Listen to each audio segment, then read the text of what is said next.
What's up, guys? Matt here, coming at you with the Panda again. Quick little video. I kind of want to show you guys what I've been messing with on this thing. Excuse the mess here. Been trying a lot of different stuff on this rig, and you can see I'm in a lot of pieces, but I'm getting somewhere, I think. So mounting SCX24 shocks on this is tough. Well, not really now, but it's a little bit different because we couldn't fit them in here. They wouldn't fit in between here like the stock ones. That was also the problem with links. Couldn't really run the SCX24 high clearance links because they won't fit in here. So what I did for the front is, you can see I now just have the link here at the bottom on each side. And the way I was able to do that is these Mofo Flex Blade. These are the Flex Blade XRs. Screwed them on there, and it gives me a mount for the shock. It's kind of tight in there. Hopefully you can see that, where I now have the shock mounted. Now it raises your shock way up instead of being mounted down here, but I had to bolt it to the highest hole, and that's why you're probably going to need the XRs, because if not, this steering knuckle right here, or the portal cover basically, hit the shock. I might be able to get away with that bottom hole now. I first started trying this with some Charisma shocks and just didn't really like how that was working out. So I'll put these Mofo double barrels on here. I'm not really sure I'm going to go with the double barrel shock on this thing.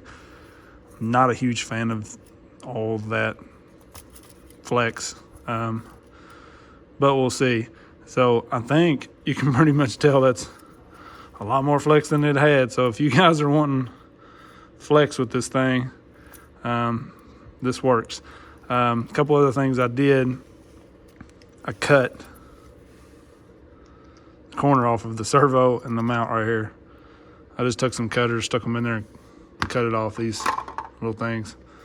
Just cut. I didn't cut down because sometimes it'll just break off. The plastic on this thing is super soft. So I kind of came in like this and got a little bit of an angle and just cut it. And that kind of keeps that from hitting up in here on the frame rails. It will still bind a little sometimes from the double barrel. And that's why I'm not sure I'm gonna leave those, but you can see all that flex going on. Lots of travel. And then we may do something with this top link. I'm probably not going to worry about that top link hitting the motor, because I'm going to get rid of that motor. This big, long setup is dumb. So going to get rid of that. And then I did lower the body some. You're probably not going to be able to tell, because this did raise everything a little bit.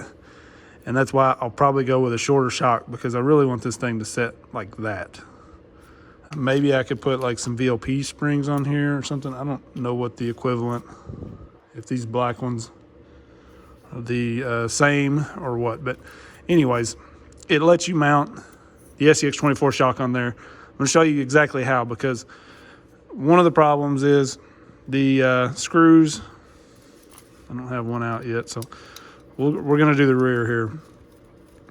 The screws for these, they're a little bit bigger diameter. So these are a little bit bigger than your standard SCX24 screw. See, and you kind of need to use this screw because of the shock mount. If not, you're gonna have to have a super long screw and put a bolt on the backside and all that. So whatever there. So I'll show you what I did with the shock to make that work, and I'm putting these together as I go. So we're using the top. Now, I'm running these flipped. So So if you wanted to do it the other way, you might have to do a little something different. And I'll show you why. So this screw that came out of the Panda is too big to go through here. Yes, love these little pieces. It's too big to go through there. So you have to use an SCX24 screw. Well, they're way too small because they just go right through. So what I did was I mount this upside down, so that lets me use a regular screw for the bottom into the flex blade, because the flex blade, the hole on it, is made for these screws. I hope this is not going to get too confusing. Okay, and then what I did for the bottom of the shock, top here, is I took one of these, so these little rod ends out of a stock SCX24 link, that little plastic piece, and I get this screw started. It just barely starts in there, and then it's going to get really tight. You probably won't be able to hold it by hand, unless you're like He-Man or something. And where are my tools? Oh, here they are. So I don't do too many of these install type vids. Sometimes things don't work out perfect. So just hold that, screw this all the way through until that plastic piece is against the edge of your screw like that. And then that fits this pretty well. Sometimes. There you go. So that fits on there pretty good, right? And this screw won't go through there, so you're good on that. So you'll use this up top, and you can put it wherever you want. I'm just going to put it right back where it was. I leave this just a little bit, a little bit of a gap there, just a little bit loose, because these double barrels, if they're not lined up perfect, they're going to bind, and it seemed like they just needed to be left out a hair. Now we got to get to the rear here, or the bottom, I mean. So the cool thing about this is it's also going to let us run, might as well just take it off because it's going to fall out anyways. This is going to let us run SCX24 links also, I believe. Can't really get in there to that, but that'll work.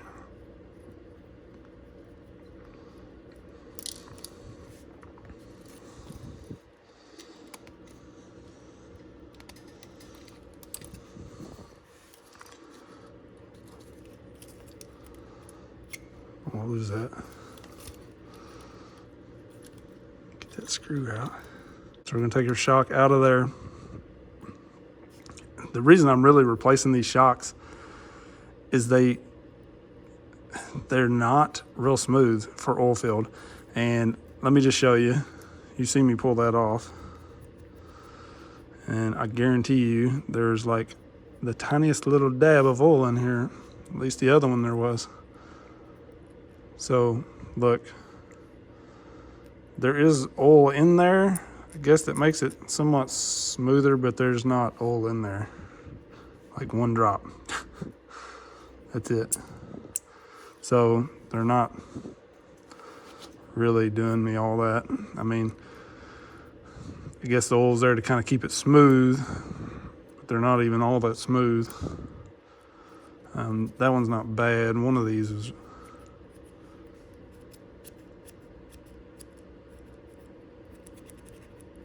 I don't know if you can hear that.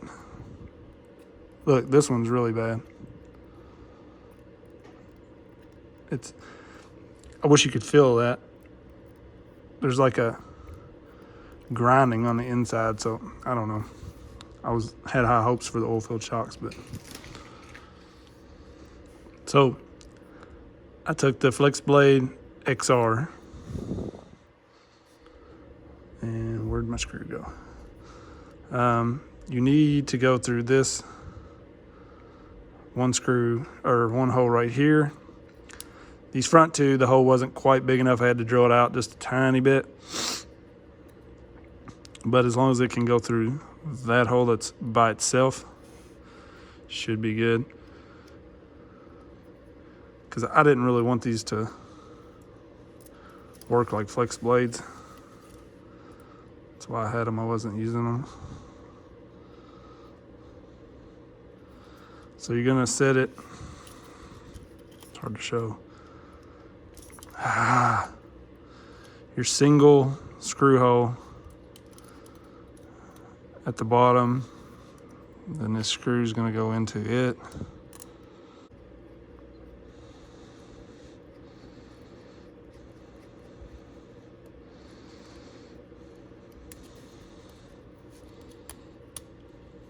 So you can see how that is. Gives you the shock mount up high.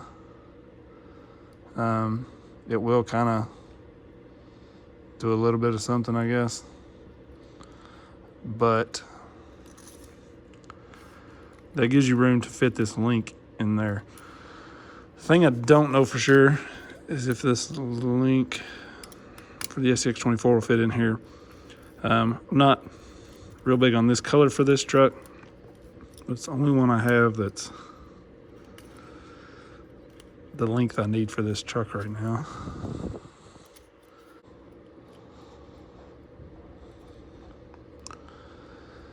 I wonder how far these threads go in, if I could just shave a little bit off of there.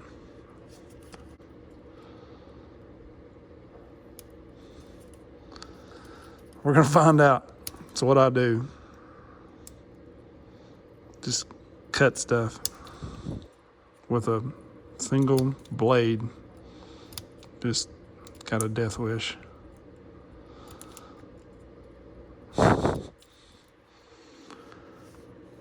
Just trying to get a little bit to maybe fit this dude in there.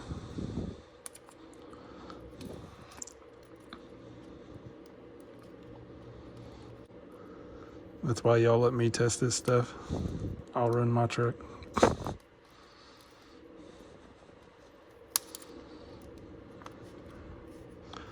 So I honestly don't care. I'll do something with it.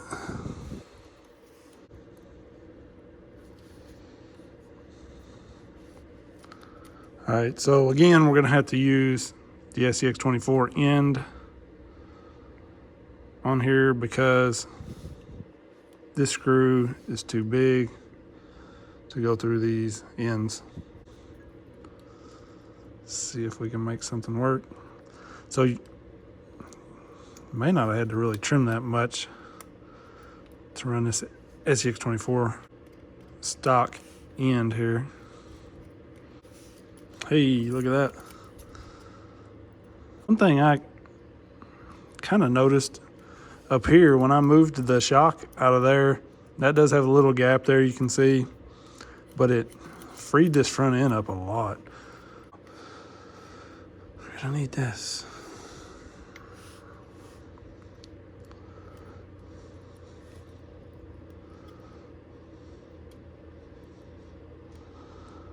Hopefully I can get this started and it'll run through there. Let's see if we just keep a little pressure on that, if it'll keep it from turning.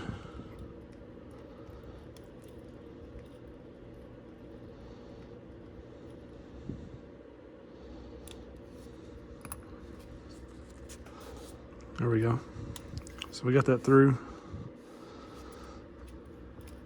Gotta try to get this nut back on there.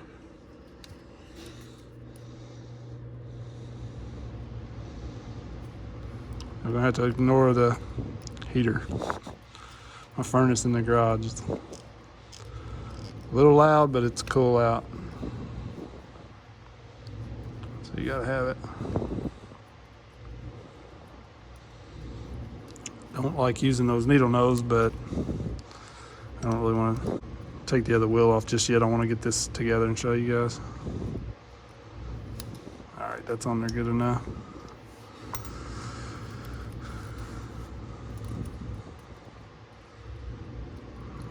So we got high clearance link on the back.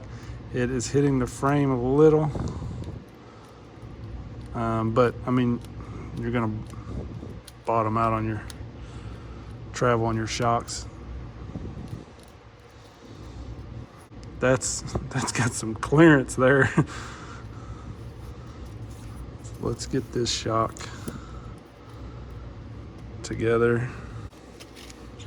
And then you can use your regular SCX24 screws. Let's go through this. Mount our shock. Gonna have to go in the upper one.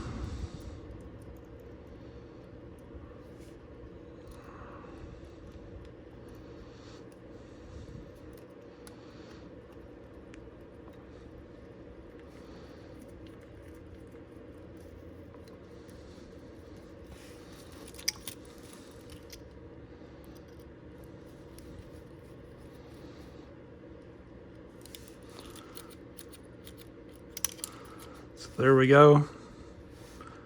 I've got double barrel over here. It's limited right now by this shock. So when I get the other side done, it will have lots of flex and some high clearance links. Look at that clearance in the rear. Wow. So I'll get this thing knocked out and we'll check it out. Another thing I'm gonna do is go through and at some point get rid of the bushings in this thing. If y'all don't know, it's got bushings in it everywhere, which is dumb. The more I dive into this thing, the more issues it has, honestly. And the more I get disgusted with it, but it's a work in progress. It's something new. Aftermarket will change it. Look at the clearance. Nice.